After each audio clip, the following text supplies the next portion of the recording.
सोने का पत्ता। एक समय की बात है, एक औरत अपने छोटे से घर में अपने 2 बच्चों के साथ रहा करती थी। वह बहुत ही गरीब थी।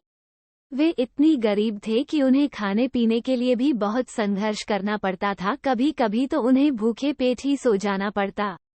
ऐसे में वो औरत रोज रात को आसमान की ओर देखकर एक ही बात कहती कि काश हमारी जिंदगी सुधर जाए और हम सब अच्छे से रहने लगे। और उनके साथ ऐसा हुआ भी। एक रात वहां से एक परी गुजर रही थी और उस परी ने उस औरत की दुर्दशा देखी और उसकी बातों को ध्यान से सुना। उसे सुनकर उस परी को दया आ गई और परी ने उस औरत को एक पेड़ दिया और उसे कहा कि इस पेड़ में से जब कभी भी कोई पत्ता नीचे गिरेगा वह सोने का बन जाएगा। उस सोने को तुम बाजार में बेचकर पैसे ला सकती हो और अपने घर को खुशी खुशी चला सकते हो। ये सब होता देखो औरत बहुत ही खुश हुई।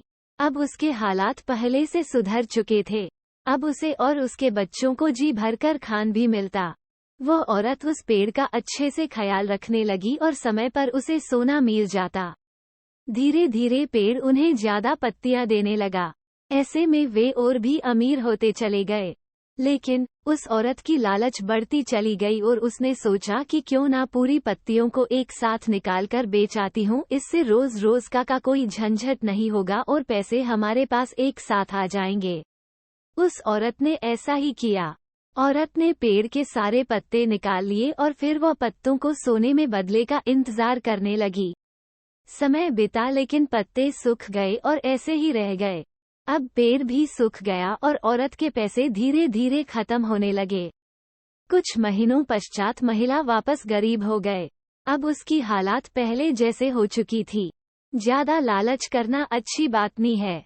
हमें खुद पर नियंत्रण रखकर हमारे अंदर के तरह तरह के लालच पर काबू पाना चाहिए।